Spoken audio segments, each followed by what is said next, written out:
Hi అండి, welcome back to our channel. మీరు మరోసారి అయితే చూసినట్లయితే ప్లీజ్ సబ్స్క్రైబ్ చేసుకొని ఒక లైక్ చేయండి, కామెంట్ చేయండి, షేర్ చేయండి. ఇప్పుడైతే మనం వీడియోలోకి అయితే వెళ్ళిపోదాం. నేనైతే 2 ఎగ్స్తో కేక్ని అయితే రెడీ చేశాను. నేను దగ్గర 10 సార్లు చేశాను.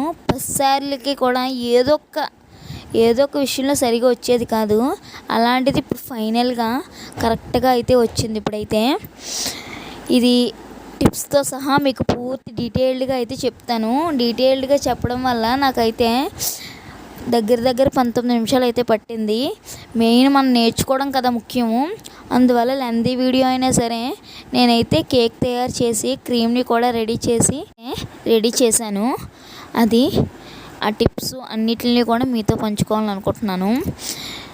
చూడండి, ఇప్పుడు నేను ఆ బేస్ అవన్నీ ఏ విధంగా కలుపుతున్నానో ఒకసారి చూడండి. బేస్కి నేను ఫస్ట్ అయితే 250 ml కప్పుతో మైదా పిండిని తీసుకున్నాను. మైదా పిండి లెవెల్ చేసుకొని తీసుకోవాలి. లోపలికి ట్యాప్ చేయకూడదు, సమానంగా తీసుకోవాలి. నెక్స్ట్ 1/3 కప్ అంటే 150 ml కప్పుతో పొడి చేసిన షుగర్ని అయితే వేసాను. Next 1 teaspoon baking powder, 1/2 teaspoon baking soda, 1 tablespoon milk powder ఉంటుంది కదండి, ఏ మిల్క్ పౌడర్ వాడినా పర్లేదు, మిల్క్ పౌడర్. నెక్స్ట్ 1 టీఎస్పీ కాదు, 1/2 టీఎస్పీ చాలు. 1/2 టీఎస్పీ నిమ్మప్పు ఉంటుంది కదండి, సిట్రిక్ యాసిడ్, అది వేసాను. అది వేసుకొని ఒకసారి గ్రైండ్ చేసుకోండి. గ్రైండ్ చేసుకున్న తర్వాత అప్పుడు మనం దాన్ని అయితే ఒకసారి బాగా జల్లించుకోవాలి. డిస్క్రిప్షన్లో అయితే, ఎందుకంటే సిట్రిక్ యాసిడ్ అనేది పూర్తిగా పొడి అయితే అవ్వదు, చిన్న క్రిస్టల్స్ ఉండిపోతాయి. అందువల్ల ఖచ్చితంగా జల్లించుకోవాలండి. మనకు బేస్ అనేది కరెక్ట్గా రావాలంటే ఖచ్చితంగా జల్లించుకోవాలి. నెక్స్ట్ మనం గుడ్లు వాడుతున్నా సరే ఇందులో సిట్రిక్ యాసిడ్ అనేది యూస్ చేసాము. ఎందుకంటే మధ్యలో జాలీగా ఫ్లఫీగా రావడానికి యూజ్ అవుతుంది. అప్పుడు 2 గుడ్లు తీసుకొని నేనైతే ఫస్ట్ స్పీడ్, నాకైతే నా బేటర్కి 3 స్పీడ్లు అయితే ఉన్నాయి. నేనైతే ఫస్ట్ స్పీడ్లోనే బీట్ చేశాను. తర్వాత అలా కొంచెంగా 3rd స్పీడ్లోకి వెళ్ళి చాలా స్పీడ్గా అయితే బీట్ చేశాను. దీనికైతే ఎంత టైము అంత టైం అని చెప్తారండి వీడియోలో అయితే, కానీ అదేమీ ఉండదు. మన బేటర్కి ఉన్న వాట్స్ బట్టి ఉంటుంది. నేనైతే 300 వాట్స్ ప్రెస్టీజ్ బేటర్ అయితే నేను వాడుతున్నాను.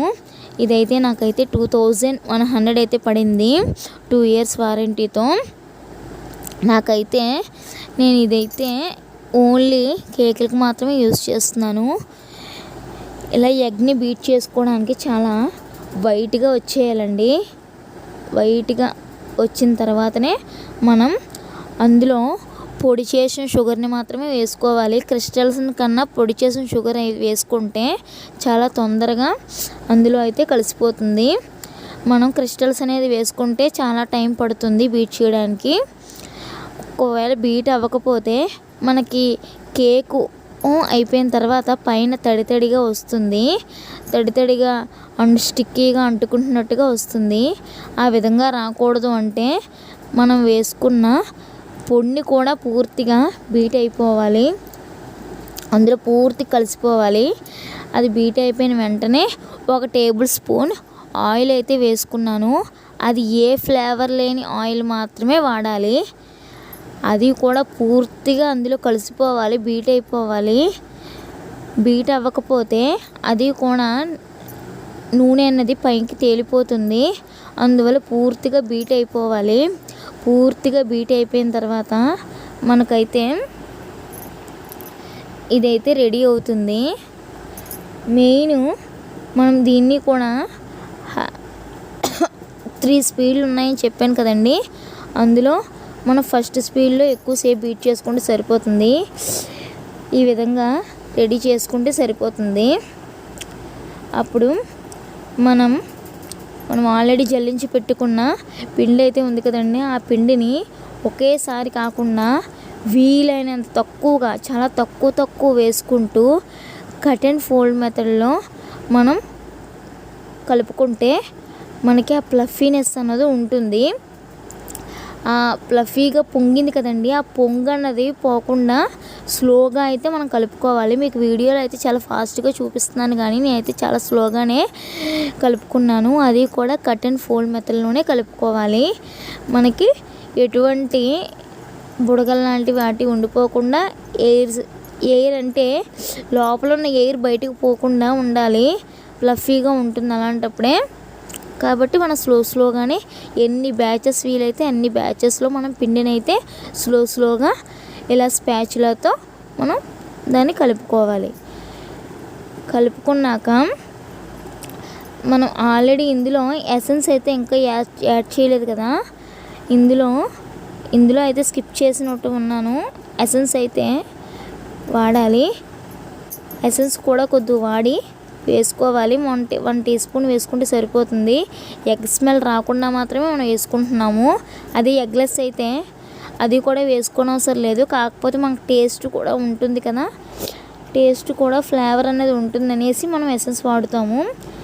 మనం కలిపే కొలది అది కొంచెం గట్టిగా ఉండడం వలన దాంట్లో పాలను అయితే మనం యాడ్ చేసుకుంటున్నాము. పాలు కూడా ఎంత అంటే 1/2 కప్పు వాడుకుంటున్నాము. మనకు 1/2 కప్పు వాడిన తర్వాత కొంచెంగానే కలుపుకోవాలి. ఇవన్నీ కూడా రూమ్ టెంపరేచర్లోనే ఉండాలి. ఏవి కూడా కూలింగ్లో ఉండకూడదు అస్సలు. రూమ్ టెంపరేచర్లో ఉన్నప్పుడు మాత్రమే మనం వాడుకుంటేనే కేక్ అన్నది పర్ఫెక్ట్గా వస్తుంది. ఈ విధంగా నీకైతే కలపడానికి 1/2 కప్పు పాలు అయితే పండియి. ఈ విధంగా రిబ్బన్ కన్సిస్టెన్సీ అయితే రావాలి. ఈ కన్సిస్టెన్సీ పిండి అన్నది మనకి వాలుగా పడిపోయే విధంగా ఉంటేనే మనకి ఫ్లఫీగా ఉంటుంది కేక్ అనేది.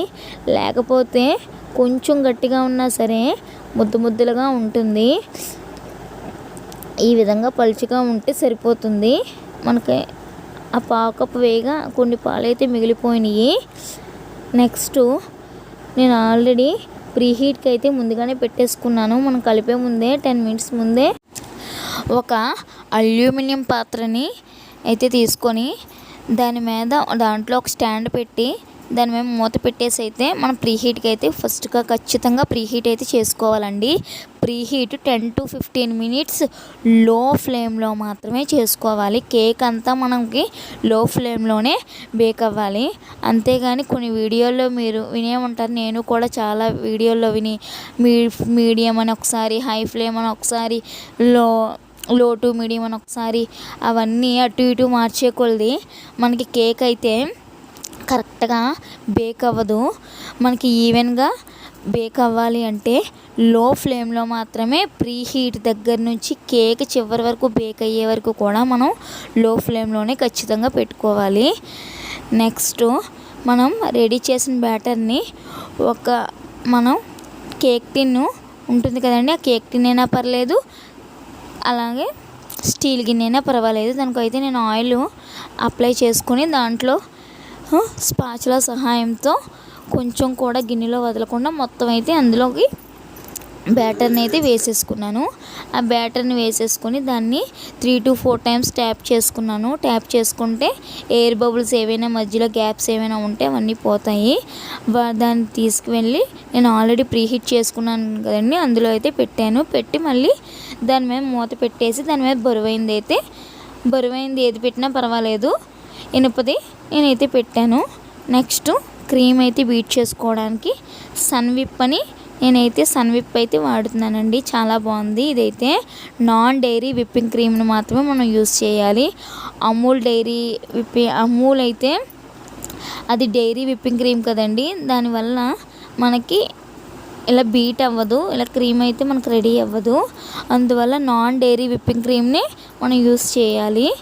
దాన్ని మనం ఫస్ట్ స్పీడ్లో నేనైతే 1 కప్ తీసుకున్నాను. 1 కప్ అంటే 250 ml కప్పుతో 1 కప్ అయితే తీసుకున్నాను. 1 కప్ తీసుకొని ఈ విధంగా అయితే బీట్ చేసుకున్నాను. నేనైతే ఫస్ట్ స్పీడ్లో బీట్ చేసుకుంటే ఆల్రెడీ మనకి విప్పింగ్ అవ్వడం స్టార్ట్ అవుతుంది. విప్పింగ్ అవ్వడం స్టార్ట్ అయిన తర్వాత మనం అప్పుడు సెకండ్ స్పీడ్లోకి వెళ్ళాలి. సెకండ్ స్పీడ్లోకి వెళ్ళి కూడా మనం బాగా బీట్ చేసుకోవాలి. సెకండ్ స్పీడ్లో కూడా బీట్ చేసిన తర్వాత ఒకసారి స్పాచులాతో మొత్తం ఆ చివర్లంతా తూలినంతా ఉంటుంది కదండి, దాన్ని అంతా కూడా మనం దాంతో స్క్రాప్ చేసుకొని మధ్యలోకి అయితే వేసుకోవాలి. ఎందుకంటే ఆల్రెడీ మధ్యలో అయితే విప్పింగ్ అయిపోతుంది, ఈ చివర్లు అనేది విప్పింగ్ అవ్వకుండా ఉంటుంది కదండి. విప్పింగ్ అవ్వకుండా ఉన్నప్పుడు మనకు అది కలిపి మళ్ళీ మెల్ట్ అయిపోతుంది. నేనైతే ఇది మనం ఇది ఏ టైంలో బీట్ చేశానంటే నైట్ టైంలో బీట్ చేశాను. నార్మల్గా మనం మొన్నటి వరకు వేసవికాలం కదండి, ఆ టైంలోనే బీట్ చేశాను. నేనైతే ఆ వీడియోని అయితే ఇప్పుడు అప్లోడ్ చేస్తున్నాను. ఇప్పటికి టైం కుదిరింది. స్టిఫ్ పీక్స్ అయితే రావాలండి. ఫస్ట్ అయితే సాఫ్ట్ పీక్స్ వస్తాయి. సాఫ్ట్ పీక్స్ వల్ల మనకు సరిగా దానికి అప్లై చేయడానికి, కేక్ అప్లై చేయడానికి సరిగా రాదు. స్టిఫ్ పీక్స్ అయితే రావాలి. స్టిఫ్ పీక్స్ వస్తేనే మనం కేక్ సరిగా అప్లై చేసి మనం కేక్ని అయితే కరెక్ట్గా ఐసింగ్ చేయగలము. కాబట్టి స్టిఫ్ పీక్స్ వచ్చింది మనం ఫైనల్గా థర్డ్ స్పీడ్లో పెట్టుకొని స్టిఫ్ పీక్స్ వచ్చే వరకు బీట్ చేసుకోవాలి. దీనికి ఎంత టైమో అంత టైము అనేది ఏమీ ఉండదండి, మనం వాడే బీటర్ బట్టి మాత్రమే ఉంటుంది. మనం మంచి బీటర్ వాడామనుకోండి అది తొందరగా బీట్ అవుతుంది. అదే కొంచెం బీటర్ అనేది కొంచెం తక్కువ వాట్స్ ఉన్నది వాడామనుకోండి కొంచెం టైం పడుతుంది. నెక్స్ట్ 1 కప్ మాత్రమే మనం బీట్ చేసుకోవాలి. 1 కప్ అంటే 250 ml బీటర్తో. అంతేగాని మనం ఒకేసారి 500 ml బీట్ చేస్తే చాలా టైం పట్టేస్తుంది. నెక్స్ట్ ఈ క్రీమ్ అనేది మనం కూలింగ్లో ఉన్నప్పుడే మనం బీట్ చేసుకోవాలి కాబట్టి టైం అయితే చాలా ఎక్కువైపోవడం వల్ల అదైతే మెల్ట్ అయిపోయే ఛాన్స్ అయితే ఉంటుంది. కాబట్టి తక్కువగానే బీట్ చేసుకోండి. బీట్ చేసుకున్నాక 250 ml బీట్ చేసినాక మళ్ళీ మనం కొంచెం సేపు ఆగి మళ్ళీ 250 ml అంటే 10 minutes తర్వాత మళ్ళీ సెకండ్ టైం బీట్ చేసుకోవాలి. ఈ విధంగా బీట్ చేసుకొని మనం వెంటనే ఫ్రిడ్జ్లో అయితే పెట్టేసుకోవాలి. 10 minutes ఫ్రిడ్జ్లో ఉన్న తర్వాత మాత్రమే మనం కేక్ అయితే ఐసింగ్ చేయడానికి అప్లై చేసుకోవాలి. అంతేగాని డైరెక్ట్గా మనం విప్పింగ్ చేసిన వెంటనే కేక్ అప్లై చేద్దామంటే అది కరెక్ట్గా రాదు. నేనైతే విప్పింగ్ చేయడానికి ఇలాగా బ్యాగ్లో అయితే వేసుకుంటున్నాను. ఈ బ్యాగ్లో వేసడానికి నేను చాలా తిప్పలు పడ్డాను, ఎందుకంటే నేను ఫస్ట్ టైము ఇలా చేయడం. నాకైతే క్రీమ్ బీటింగ్ చేయడం అయితే చాలా పర్ఫెక్ట్గా వచ్చింది. నెక్స్ట్ బేస్ చేయడం అయితే పర్ఫెక్ట్గా వచ్చింది. ఇంకా ఐసింగ్ చేయడం మాత్రం ఇంకా పర్ఫెక్ట్గా రాలేదు. అది కూడా బ్యాగ్తో, ఆ విప్పింగ్ బ్యాగ్తో అయితే రాలేదు. నేనైతే వెయిట్ కూడా మీకు చూపిస్తున్నాను చూడండి. నేను చేసిన బేస్ ఎంత వెయిట్ వచ్చిందో ఆ వెయిట్ బట్టి మీరు చేసుకోవచ్చు. దాని ముందు కూల్ అవ్వనివ్వాలి. పూర్తిగా కూల్ అయిన తర్వాత మాత్రమే మనం దాన్ని స్క్రాపర్ ద్వారా ఓపెన్ చేసి నేనైతే ఇలాగా స్కేల్ మీద పెట్టి చూపిస్తున్నాను. వెయింగ్ స్కేల్ మీద నాకు 356 అయితే వచ్చింది. 356 grams అయితే వచ్చింది వెయిట్. ఆ వెయిట్ వచ్చిన దాన్ని నేను ఇంట్లో వాడే చాక్ ఉంటుంది కదండి, ఆ చాక్తోనే నేను ఇలా లేయర్స్ని అయితే కట్ చేసుకుంటున్నాను. పైన నాకు చిన్న డోమ్ షేప్లో వచ్చినట్టు అనిపించింది, అందుకే చిన్న లేయర్ మాత్రమే కట్ చేశాను. మీకు చాలా క్లియర్గా కనిపిస్తుంది కదండి ఎంత చక్కగా ఉందో, చాలా ఫ్లఫీగా కూడా వచ్చింది. నేను ఇందులో మెయిన్ ఇంగ్రీడియంట్ గుడ్డుతో పాటు సిట్రిక్ యాసిడ్ కూడా వాడానంటే నిమ్మప్పుని కూడా ఒక 1/2 teaspoon యూస్ చేశాను. అందువల్ల చాలా ఫ్లఫీగా వచ్చింది. మధ్యలో ఎయిర్ గ్యాప్స్ కూడా లేకుండా చాలా చక్కగా వచ్చింది కదండి. ఈ విధంగా చాలా చేత్తో పట్టుకుంటేనే ఎంత చక్కగా మౌల్డ్ అవుతుందో మీకు కనిపిస్తుంది కదా, అంత చక్కగా మౌల్డ్ అవుతుంది. ఇది ఎగ్ కాబట్టి ఈ విధంగా మౌల్డ్ అయినా అదైతే విరగట్లేదు. అదే కానీ ఎగ్లెస్ అయితే చాలా తొందరగా విడిగిపోతుంది. అప్పుడు నేను టర్నింగ్ టేబుల్ పెట్టుకొని టర్నింగ్ టేబుల్ మీద కేక్ బేస్ ఉంటుంది కదండి, కేక్ బేస్ పెట్టి దాని మీద ఇలా కేక్ని అయితే పెట్టాను. పెట్టి ఫస్ట్ అయితే క్రీమ్ని అయితే కిందకి బోర్డుకి అయితే కేక్ బోర్డు మీద అయితే కొంచెం క్రీమ్ని అయితే అప్లై చేయాలి. క్రీమ్ కానీ అప్లై చేయకపోతే అది కేక్ అన్నది అటు ఇటు జరిగిపోతుంది. క్రీమ్ అప్లై చేసినాక ఫస్ట్ లేయర్ అయితే పెట్టుకున్నాను. ఫస్ట్ లేయర్ పెట్టుకొని దానికి దానికి షుగర్ వాటర్తో సోకింగ్ అయితే చేశాను. సోకింగ్ అనేది మనం పర్ఫెక్ట్గా చేస్తేనే కేక్ అన్నది గట్టిగా రాకుండా, అంటే పీసులు అనేవి గట్టిగా లేకుండా ఉంటుంది. సోక్ మాత్రం బాగా చేసుకోవాలి. అది కూడా షుగర్ వాటర్ అనేది కూలింగ్లో ఉంటే ఇంకా చక్కగా బాగా వస్తుంది ఐసింగ్ అనేది. నెక్స్ట్ పేస్ట్రీ కూడా చాలా బాగుంటుంది. పీసులు కూడా చాలా చక్కగా స్మూత్గా ఉంటుంది, గట్టిగా ఉండకుండా ఉంటుంది. సోకింగ్ మాత్రం బాగా చేసుకోవాలి. ఫస్ట్ లేయర్ అయితే సోకింగ్ చేసుకున్నాక, ఈవెన్గా సోకింగ్ చేసుకున్నాక నేనైతే క్రీమ్ అయితే అప్లై చేసుకున్నాను. నేను ఫస్ట్ అయితే స్పాచులాతో కాకుండా పైపింగ్ బ్యాగ్లో అయితే వేసుకొని అప్లై చేశాను. అది మనకు అంత పర్ఫెక్ట్గా అయితే రాలేదు. అందువల్ల స్పాచులానే తీసుకొని స్పాచులాతోనే నేను నైఫ్తోనే ఈ విధంగా స్ప్రెడ్ చేసుకున్నాను. స్ప్రెడ్ చేసుకొని సైడ్లు కూడా స్క్రాప్ చేసుకోవాలి. అలాగే సెకండ్ లేయర్ని కూడా పెట్టుకొని సోకింగ్ చేసుకొని ఈ విధంగా పెట్టుకుని, నేను షుగర్ వాటర్ని అయితే 1 టేబుల్ స్పూన్ షుగర్కి 2 టేబుల్ స్పూన్ వాటర్ అయితే వేసుకున్నాను. మనం మన ఇష్టం అండి. మనం ఎక్కువగా స్వీట్ తింటే ఎక్కువగా మనం షుగర్ అయితే వేసుకుంటాము. 1:1 అయినా పర్లేదు, 1:2 అయిన రేషియోలో అయినా పర్వాలేదు. ఈ విధంగా సోక్ చేసుకున్నాక, ఈ విధంగా ఐసింగ్ చేసుకున్నాక, దీనికైతే చాలా టైం పట్టిందండి. దీనికైతే ఖచ్చితంగా మనమైతే ప్రాక్టీస్ అయితే ఖచ్చితంగా ఉండాలి. ఇలా చేసిన వెంటనే ఈజీగా చేసేయడానికి అయితే అవ్వదు. మనకి వీడియోలో అయితే చాలా ఈజీగా కనిపిస్తుంది, కానీ వాళ్ళు చాలా కష్టపడి చేస్తారు కదా. వాళ్ళు చాలా ట్రైనర్స్లా చేస్తారు. వాళ్ళు దీని మీద ఎన్నో కేక్స్ చేస్తేనే కానీ వాళ్ళకి అంత పర్ఫెక్ట్గా రాదు. అలాంటిది నేనైతే 2-3 కేక్స్ మాత్రమే చేశాను ఈ విప్పింగ్ క్రీమ్తో అనేది. అలాంటిది ఈ విధంగా వచ్చిందంటే పర్వాలేదని అనుకుంటున్నాను. చాలా టైం పట్టింది.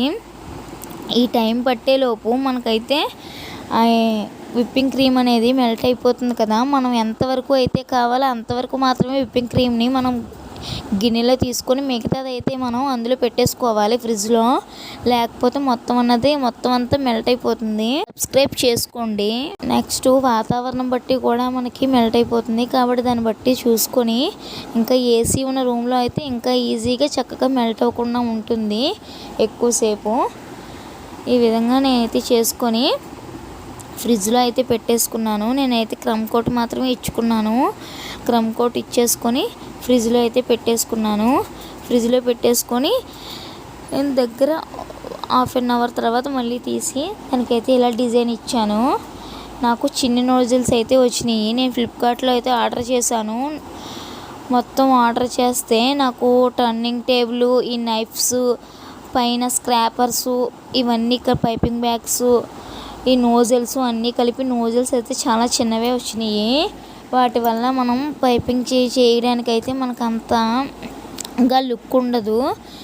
పెద్దవైతేనే చేసుకోవాలి. పెద్దవైతే మనకు బాగా లుక్ వస్తుంది.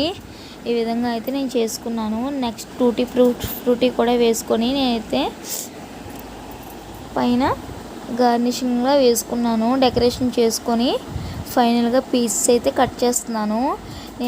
దీన్నైతే 3 లేయర్స్ కింద అయితే కరెక్ట్గా కట్ చేస్తే కరెక్ట్గా వస్తుంది. మనకి జ్యూసీగా కూడా ఉంటుంది. నెక్స్ట్ కేక్ని మాత్రం ఫ్రిడ్జ్లో ఎక్కువసేపు ఉంచకూడదు, హార్డ్ అయిపోతుంది. Thank you for watching video. Thank you. Bye.